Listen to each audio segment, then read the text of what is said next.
Hey, gang, it is time for another CirdecSongs conversation. This time I am meeting the person. Well, actually, we've already met. We met a few years ago at Progtoberfest in Chicago. His band caught my attention, and I think you'll enjoy learning about him. But before we do that, as always, please like, subscribe, leave some comments so, I have something to read, which is always great. Let's get into it, shall we? My friend is the guitar player for a wonderful New York-based band called Ad Astra. Can I say New York-based? Can I get away with Sure, yeah. that? Okay, With nothing New York does. that works for me.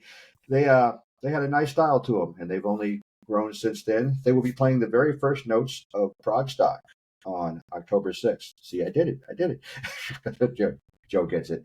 This is Joe. I'm going to say Nardulli. I should have asked beforehand. Yes, That is correct, yeah. I'm a smarty every day. How are you doing, Joe? I'm doing great. Thank you very much. Thanks for having me. I really appreciate it. Great to see Oh, you my again. pleasure. We met face-to-face, Progtoberfest 2018, so it's been 5 years. Could you imagine? Yes, Time that's crazy. crazy. I know, time flies. And losing a year to COVID and all that kind of stuff. It's just it goes even faster. But yeah, there was just something about you guys. I couldn't articulate it at the time. I don't know if I can now, but you just kind of remind me of all the things I love about the progressive rock genre. So why don't you tell the rest of the gang here about your band? Ad Astra is an instrumental progressive rock fusion band, I like to say.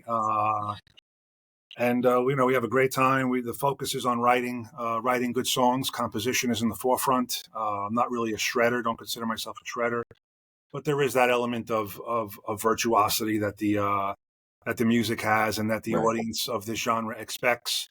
So we are certainly practicing musicians. Still trying to get good, I like to say. You know, when I consider all the A-level guys out there that I love to watch and hear play. So we're based out of New York, Queens and Long Island mostly. Actually, both of Harold and Tony, the drummer and bass player, are in Queens. I was born and raised in Queens, New York, and Eric on keyboards and myself. We now moved a little east of Queens, and we're in Long Island. Okay. So we are a New York City, Long Island based band, and most of our gigs have been in this area. We've been lucky enough to do Prog Day in 2016 in North Carolina. We've played Orion in Baltimore. We've played upstate New York. We've done Progtoberfest in Chicago, like I said before, in 2018. So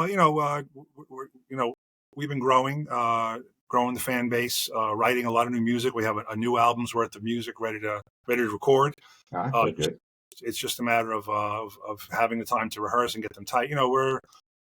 For the most part, we're hobbyists. We don't do this. We're not professional. We don't do this for a living. My drummer is a pilot, and his schedule is really crazy. So it's been difficult for us to gain any traction in terms of getting together often enough to rehearse new material and get it ready to record.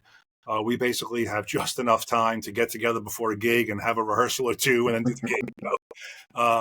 So hopefully things will be improving in that area regarding his schedule. Because we're older now, our kids are for the most part grown, don't need as much attention. So now we have a little bit more time to do music, and it's been great to continue that. And we've been doing a lot more gigs, a lot better gigs. The audience is always very responsive, especially people that have never seen us and see us for the first time. So it's been a lot of fun, and I'm truly blessed. And because music is something I enjoy and I want to enjoy, and I don't want it to be a stress in my life, I don't worry about things like not rehearsing enough or my drummer's schedule or not having an album out for the last so many years. I want to enjoy music. I don't want it to be a stress in my life. So I'm very happy I'm very happy to be where we're at. And as things grow and move forward for us, if that happens, great. If it doesn't happen, I enjoy sitting in my living room playing guitar because I just love the instrument. Sounds Yes. a lot like me. Yeah. If I remember correctly, there's a button over to your right there that says echo cancellation. That's right. We're producing midstream, guys. I can hear myself over there. It says this can't be changed while recording. Oh, okay. Well, I guess we're too late then. We've learned something about Riverside today. And Riverside FM is a great program. So I'm just saying, when you guys play, we talk about being basically, for lack of a better phrase, being adults and having an adult world. And you guys are clearly still motivated to play. even though Indeed. your activity is sporadic. Wow, who influenced you, and what drives you guys forward? Uh, the band has a lot of similar influences. We're all into, obviously progressive rock and fusion music. My background is mainly in the rock, and I was a metalhead as a kid. I liked a lot of the metal bands back then. What I like to call the quote unquote good metal bands. Right. I wasn't into the hair metal, although there are a couple of great hair metal bands. Like Yeah. bands like Ringer and Striper. I thought those guys were great. Uh, but the Iron Maiden, Judas Priest, Queensryche, those are some of my favorite bands. And earlier on, Led Zeppelin, Ozzy Osbourne. Guitar wise, my first influences in the rock area were Jimmy Page, Randy Rhoads, Rush. Permanent Waves was the first album I bought at 14 years old with my own money. So Nice. that was like a big, big, big, huge turning point for me, hearing that album and just being so into them as a kid. Uh, and then later on, I got into Joe Satriani, obviously, and Steve Vai, and but my world was really turned upside down when I heard Steve Morse for the first time, and I got into him late in life, quote unquote. I think I was 24, 25 years old, and I had Yeah. always heard of him, reading the guitar magazines, and I was like, oh, I got to get into this guy. But for some reason, I think the issue was I was 15 years old, heard about him, but said, "Wow, this guy's got like 7 albums. I can't go out. I can't go out and buy 7 albums, because I'm like an OCD. If I don't have them all, Yep. I can't get into the artist, Well, welcome to the club, brother.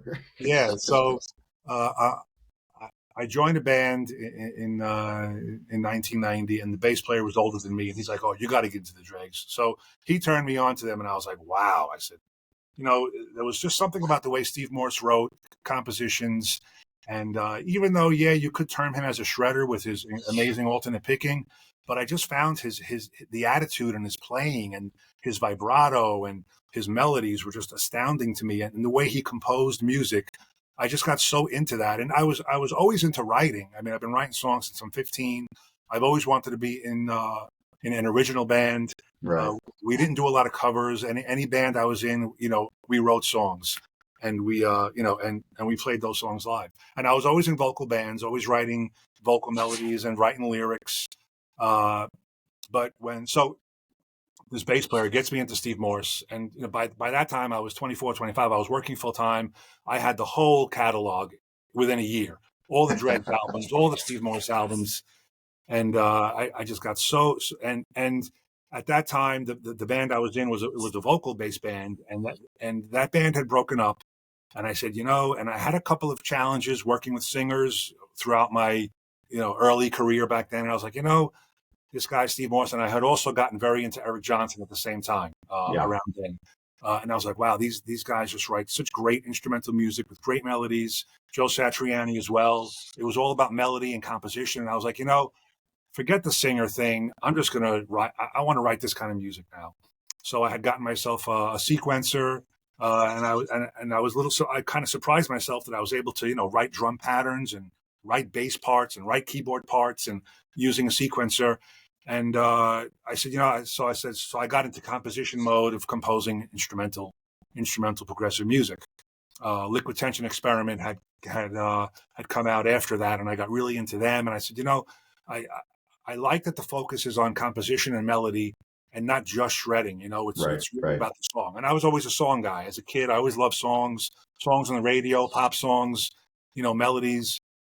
So, however, I was into these shreddy guitar players, let's say. So I also developed that kind of style, but never focused on that. The focus was always on writing good melodies, writing good songs. So that's what I did, and I had just gotten married at the time and starting a family and starting a business and working full time. So I wasn't in bands anymore after that time, after about 93, and just stayed in my little basement studio practicing and writing songs on this little tiny sequencer, which I actually still have. It's the size of Nice. the size of a VHS tape. It's a Yamaha QY20 that I bought in 1995. No, still going strong. It's still going strong. I use it just to come up with ideas. So I was writing all these songs and and developed that style of composition. getting good at it, at the same time getting better at guitar, because I didn't have a lot of time to practice. Most of my focus was on coming up with ideas for a song, not Right. really working on scales or looking at, I'm not a studied guy. I took a few lessons as a kid. I went through Mel Bay book 1 and Mel Bay book 2, that's, Right. that's as The far as I, classics. but, I did keep it up on my own as a kid. And then once I graduated college and got a full-time job, I was able to have more time to put towards music in the evening. So I really started getting better on the instrument in my mid to late 20s. So that's where the focus always was, and I started recording these songs. But I really, because nobody really heard them but myself and my wife. The poor You were thing. not not It not was- necessarily worried about the big record deal, just kind of yeah, yeah, purging yourself of what was going on. exactly. Uh, so then I had then the internet came alive, obviously in the in the late '90s, and I was always searching for bands and looking up my favorite bands, seeing what they were up to. Oh yeah. And I discovered Magic Elf, who was fronted by an awesome guitar player, Carl Roa. And the name Carl Roa just rang a bell to me. So I reached out to him via email, and his stuff was great. Very Steve Morse influenced, very composition based. Right. He's an astounding player. He's a graduate of the University of Miami, has a music degree, can play anything.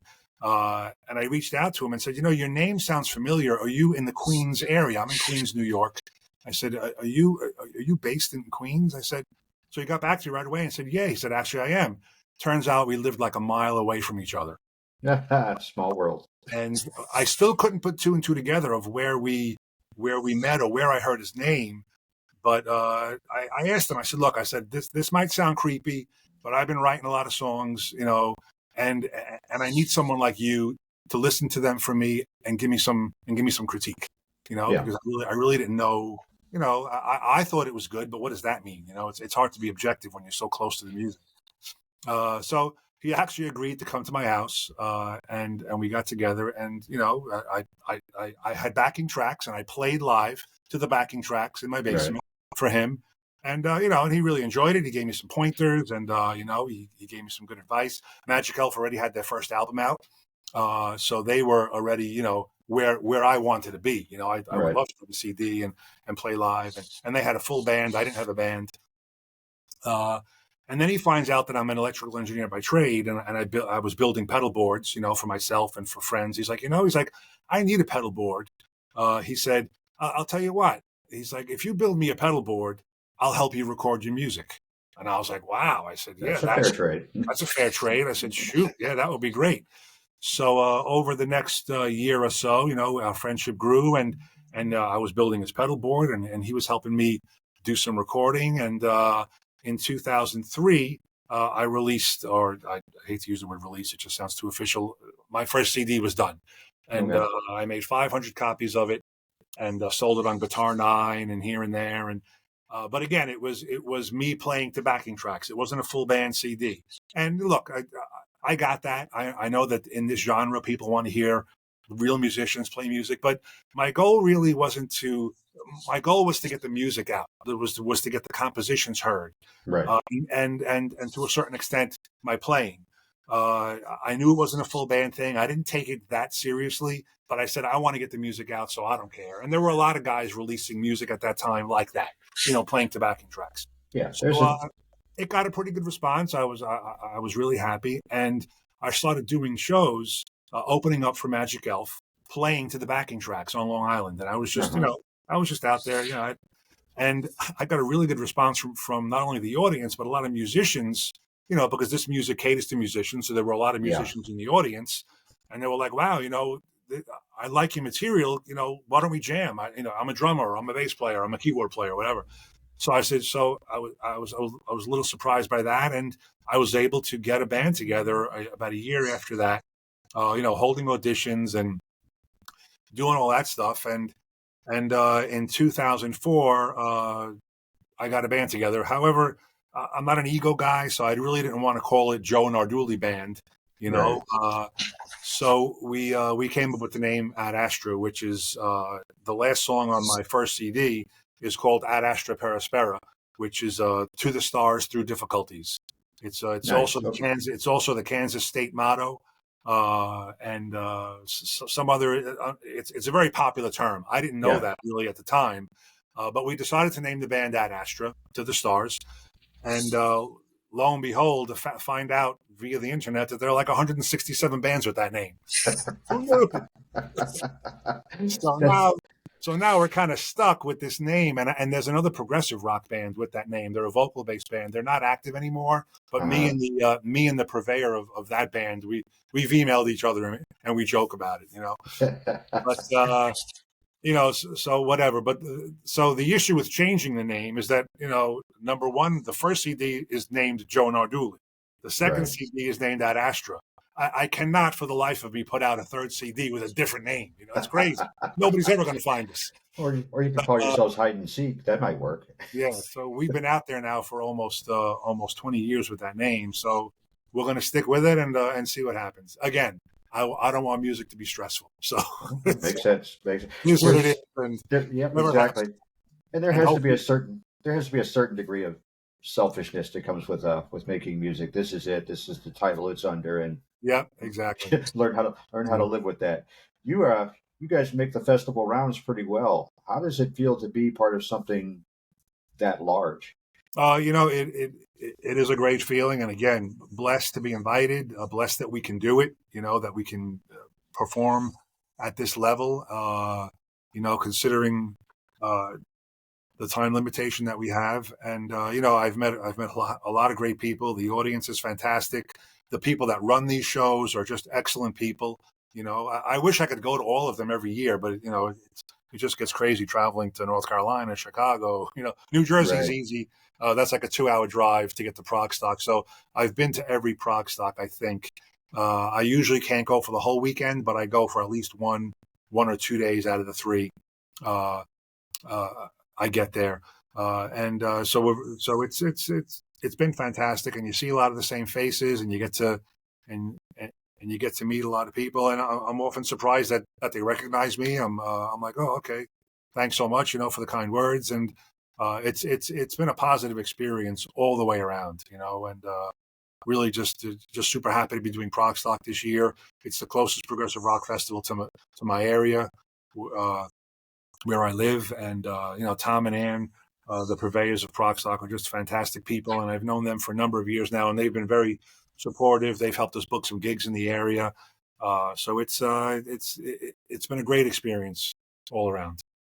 I like it. It's a good time, and if all goes well, I'll be seeing you there this Fantastic! year. So Excellent. we're trying to get that organized. We were talking off the air, for lack of a better phrase, about some musicians that have influenced us that we haven't quite gotten around to seeing live, and we need to step it up.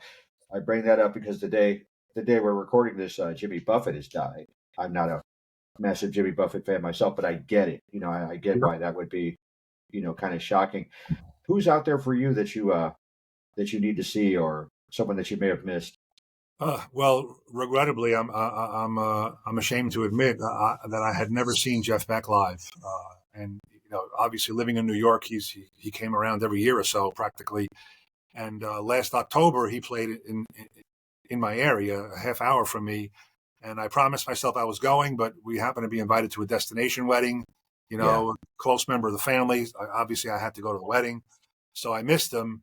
And then 3 months later, he was gone. And I was like, my God, I said, I can never do this again. I need to see anybody that people have told me is great. And you need to see whether I'm a fan of them or not, a big fan or not. I need to go see them. So I've seen Steve Morse and Eric Johnson. I see them every time because they're just my number 1 or number 2 influences. So I go see them all the time. And I need to support artists like that because of what they've given me. And I understand, and I know that the genre is, not a lot of people go see this music. So I realize that these guys are probably struggling, a bit, and I need to go support them. But I've never seen Pat Metheny, and I've never seen Al Di Meola, and they'll be in New York in October next month, on Long Island, where I'm from. So I've promised myself I'm going to go see them this time around, and anybody else I can think of that comes around that I've never seen. I'm going to make a point of seeing them before, God forbid, they pass away. Because let's face it, I mean, my biggest influences turned 69 this year. You know, Yeah, Steve yeah. Morse, actually, Steve Morse, Eric Johnson, and Pat Metheny all turned 69 in the last few months. You It's know, kind of scary, isn't it? yeah. Yeah. So these guys are pushing 70. You know, and it's like I don't know how much longer they can do this. Not to mention playing at this level.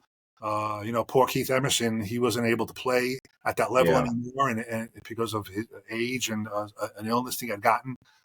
So you know, when you're the best of the best, and to keep up at that level of playing, you know, sometimes age can be a factor. Oh, Steve Morse, for absolutely. example, suffering from arthritis, wasn't really able to play the way he had typically played, but he taught himself a new way of playing and is still able to pull off these amazing riffs, and it's wonderful to see. But again, you know, these guys are getting older, and I want to keep seeing them. I hope they keep making music, and I want to support them. So I promised myself to go see not only guys that I've always gone to see, but also guys that I've never seen, who I know are giants in the genre, but I just never got into them at that level. And it's time Yeah, to do. So, you know, you owe it to yourself. I saw Pat Metheny a couple of months ago, and it is he was fantastic. spectacular. He was Yeah. absolutely spectacular. If things go well, he is coming to Chicago next month, so hopefully I'll get to see him again, assuming I'm in town. But yeah, I know exactly what you mean. When I went and saw John McLaughlin when he was doing the Mahavishnu type tour with Jimmy Herring. This was in 2017, the year before we met. And that's just one of those shows where it's not just a great show. It felt like it was a privilege to be allowed to sit there and watch an artist like that. I'm sure you had that with Yeah. Steve Morris or what have you, that level of reverence.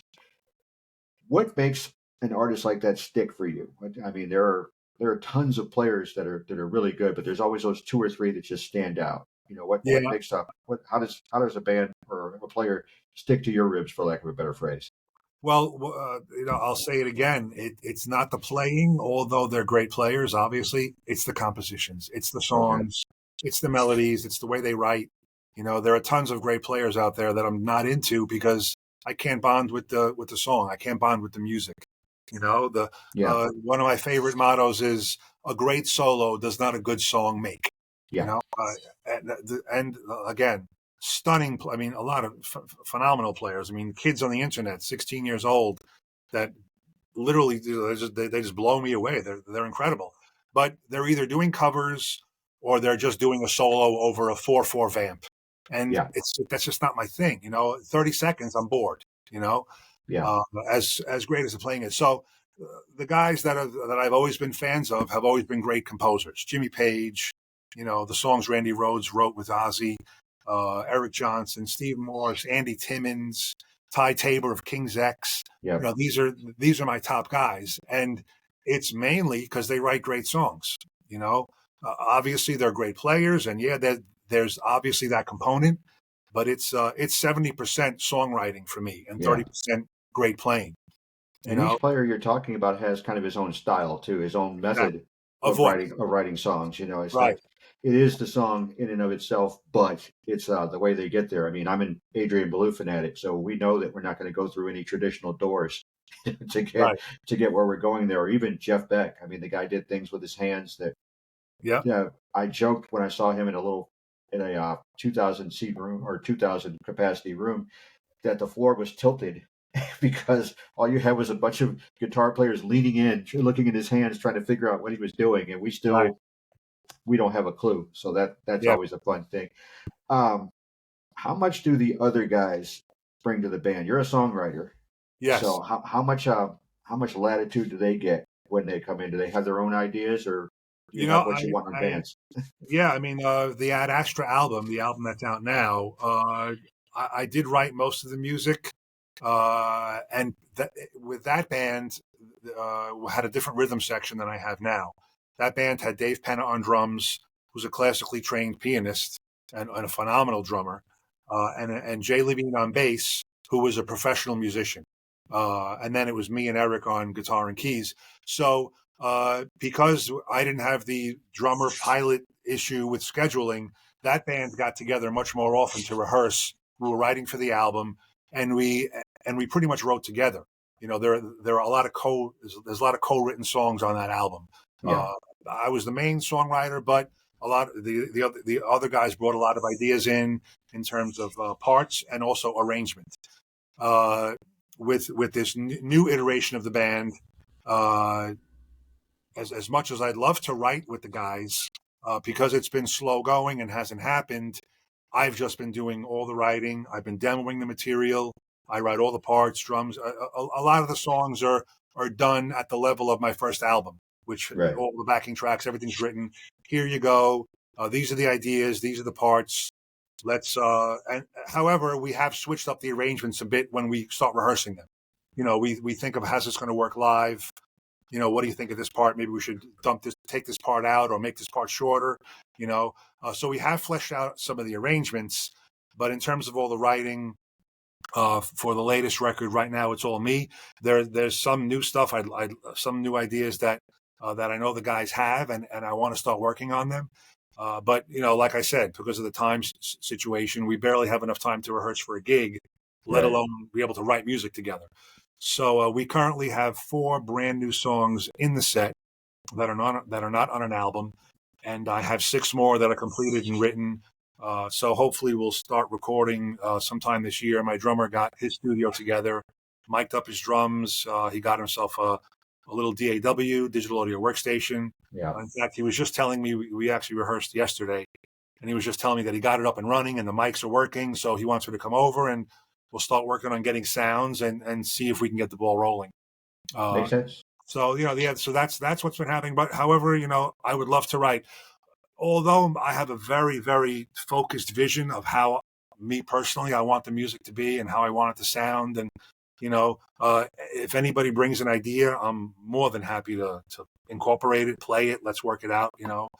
But again, because time's been an issue, we just haven't had a chance to do that. So Yeah. right now, all the writing has been coming from me. But again, I have no problem with other guys writing and bringing in ideas, and let's try and incorporate them.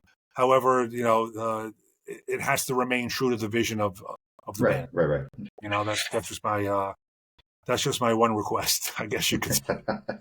It's still, maybe you can help me out, because sometimes I have those egotistic moments where I hear what I want to hear in my head, and then the bass player, for example, comes in and plays something different. The ego part comes in when I realize that, damn, that was better than what I Right. had. I mean, Believe me, a lot of the parts that I write on the sequencer are just basic parts. Like, I don't want the guys to play exactly, what I've programmed, because what I've programmed is really simple. Harold on bass is great because he'll take the basic part that I've laid down, and as we're rehearsing these songs, he'll start putting his own flavor in it, and that totally lifts up the tune and brings it alive. So that's what I'm looking for. right. That's what I want. I want that kind of interaction. So it's been happening, maybe not on the composition level, but on the playing level. That's the kind of guy that you want in the band. That's not just going to play your part verbatim. He's going to do his own thing and based on Right. his influences. Harold and Tony, the rhythm section, they have a lot of influences that I never had as a kid. Brand X, Genesis, early Genesis. I never got into those bands, but these Right. guys love those bands, and they're like, and they bring in that element that I never really got into coming up where they did. So, so for that reason, I program very basic drum parts, nothing overly fancy. And so in terms of the rhythm section, Tony and Harold have really stepped up to, to impart their flavor, and it just brings the music alive. Nice. You talk of, I am an early Genesis fan and a Brand X fan, and it's okay. We'll forgive you. Yeah, I mean, I've gotten into them since, but because they weren't a part of my musical upbringing, those influences really don't creep into my writing and playing. Right. But now, I mean, I was super excited when Brand X came back, and it was fantastic to see Yeah. that. The reason I thought of that was because the combination of us loving a progressive rock fusion type oriented thing and you loving songwriting, and it seems to come up with every progressive oriented band. It's happened to me. You want to write a suite or something with a broader theme. Have you come up with anything in your head? Is there something floating around out there for you to play with? That's another thing with me. I don't know where this comes from. Maybe it comes from being influenced by being a metalhead and being influenced by a lot of pop when I was really young. But I like songs that are a little bit on the shorter end. Like I mean, Okay. I haven't written a piece like that. I guess I would love to, but a lot of my songs are no more than 6 minutes, 6.5 minutes long. I haven't done the concept album suite thing. Right. But yeah, I mean, it's something I probably should do, and hopefully will do someday. But even considering I'm a big Rush fan, I never got into that to that aspect of writing a really long song. Yeah. So who knows? I like that we can say that we like shorter songs and they still clock in at a shade over 6 minutes. Yeah, exactly. Yeah, Somebody's don't out have there going, 3 minute six songs. minutes? Yeah, Yeah, but yeah, it takes a minute or so just to build into the piece itself. You got to have exactly. the Yeah, you got to yeah. have the intro going and what have you. Um, what was I going to ask? I had it a second ago. How much ambition do you think comes in from the rest of the band? Is it something that they've always wanted to do? I mean, I understand that what they're doing has to fit within what you've written, but do you feel a bigger scope of influence when you hear them play? Yeah, of course. I mean, you're talking in terms of ambition or influence in the writing and the which. Little column A, little column B, Yeah, I mean, of course. I mean, I'm grateful that they like what I write, and I'm grateful that they can then take it, make it their own, and do their own thing. I mean, Eric and I have a lot of the same exact. Eric on keyboards and I have a lot of the same exact influences. Metalheads as kids, but really got into the dregs. Eric is a big fan of obviously Jordan Rudess, Derek Sherinian. Uh, so we have a lot of the same influences, and he's also a big Zebra fan. So we come more from that school. Harold and Tony on drums and bass, they come from a more fusion background, and they have Right. a lot more of that they bring to the table. And so yeah, so it's although we come from that same progressive rock fusion world, there are so many acts in Right. this world that it's hard to be into all of them. And you've got a nice yin and yang going between those two influences, Yeah, so it balances itself out nicely, kind of like a Robert Fripp and an Adrian Belew, where each of them is doing something the other doesn't do, but it meshes nicely. right, right. And in terms of the writing, as much as I'm a big fan of those guitar players I mentioned, two of my favorite composers are actually drummers, Simon Phillips and Virgil Donati. I Oh, mean, well done. I just love the way those guys play, and obviously, and I love the way they write. And again, uh, they're great drummers, but if it wasn't for the awesome compositions, I probably wouldn't be as into them as I am. Uh, but Simon Phillips, man, I mean, that guy, his writing is just incredible. His Protocol albums, so influential. And then he's Yeah. got my favorite guitar player, one of my favorite players, Andy Timmons, in the band. On 3 or 4 of those albums, and Right. I've gone to see them live a number of times in New York City. Just tremendous composition level, and Simon, I mean, great drummer, great composer, great producer, great engineer. Yeah. He just does everything. So he's one of my overall favorite musicians. Just astounding. Well, I would love to work with him someday if that could ever happen, man. I Well, was actually I was actually getting towards that getting towards yeah, that question, but I'm going to shamelessly plug myself first because I just talked to Simon the day saw before that. yesterday, and it was what a nice guy. First of all, Yep. that's another thing I love about the progressive fusion or genre. Very few jerks, next to none. Everybody's just a balanced, nice person, and I think that just comes from knowing that their music is not going to be Taylor Swift level. So Right. you gotta have you. But then again, the fans are more music driven than song driven. Right. But I'm going to put you on the spot a little bit with the understanding that Ad Astra is going nowhere. But and we're glad about that. Put your dream band together for me. Who are you playing Oh with? wow. It would be Tony Franklin on bass. I just love Uh-huh. the way he plays. He's on those Derek Sherinian albums, the Blue Murder album, the first one that came out with. I don't know if you're familiar with that album, John I don't Sykes. I don't think I Uh, am. I need to get there. yeah, just a great record from the era. He's on that record, and I just love his playing. He's on some of the Derek Sherinian stuff, which I love, uh, with Simon Phillips. So Tony Franklin on bass, either Simon Phillips or Virgil Donati on drums because of the compositional element. Right. However, I'd probably go more towards Simon Phillips because he's a great engineer and producer, so he'd make it sound great. Yeah. Yeah. That's important though. That's key. Yeah, and he's also a great composer, so it'd be great to write with him.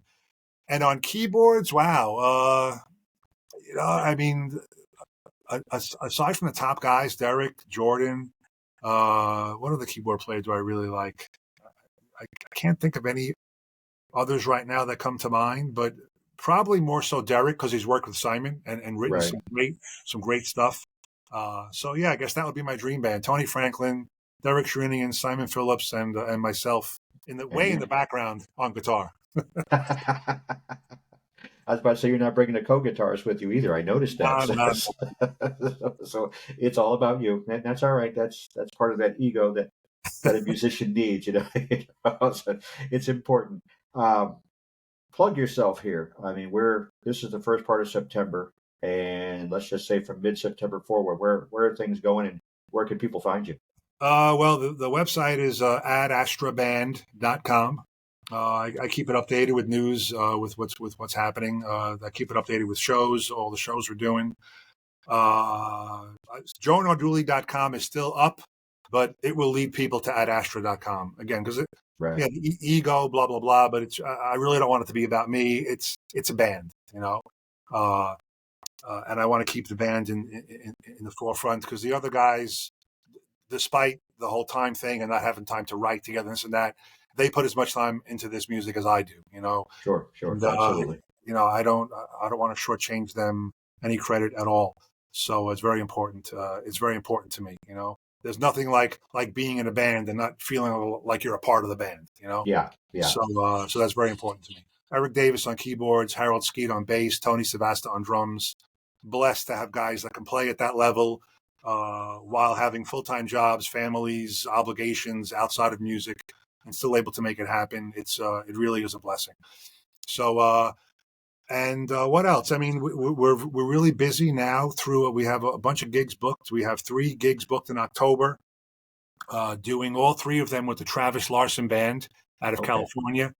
Fantastic band, fantastic Yes. musicians. We're doing Long Island on October 5th.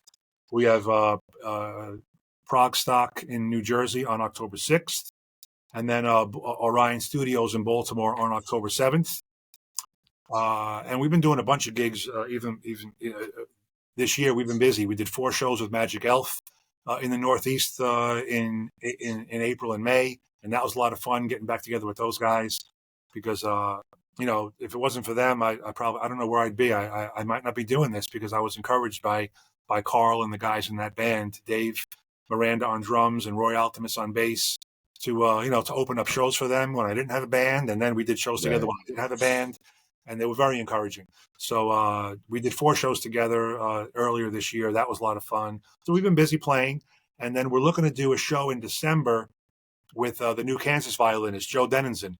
Yes. That is furious. I've been friends with Joe for maybe 10 years now, and we've done a lot of shows together. He's been also very encouraging, putting our band on a lot of bills with his band, Stratospherious. Again, fantastic. Just a great player. Yeah, fantastic people, fantastic musicians, fantastic writing. So we're looking to put a show together with him on Long Island in December when he's off from Kansas. So hopefully that'll happen.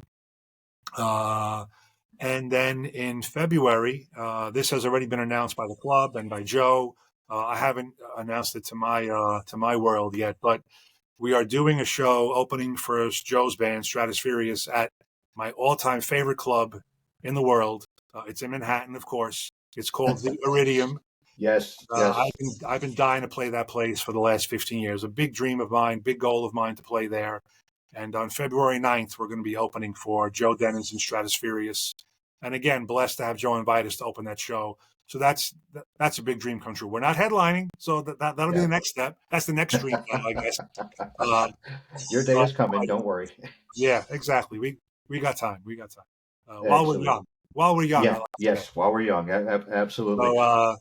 So that's so I'm really happy to say that's one bucket list item that's coming true. That and is that's awesome. what we have, and that's what we have planned for the next 6 months. And also obviously getting the recording ball rolling and getting this new album out. We're dying to get this music out to people. Luckily we've been fleshing the songs out live, and the response has been good.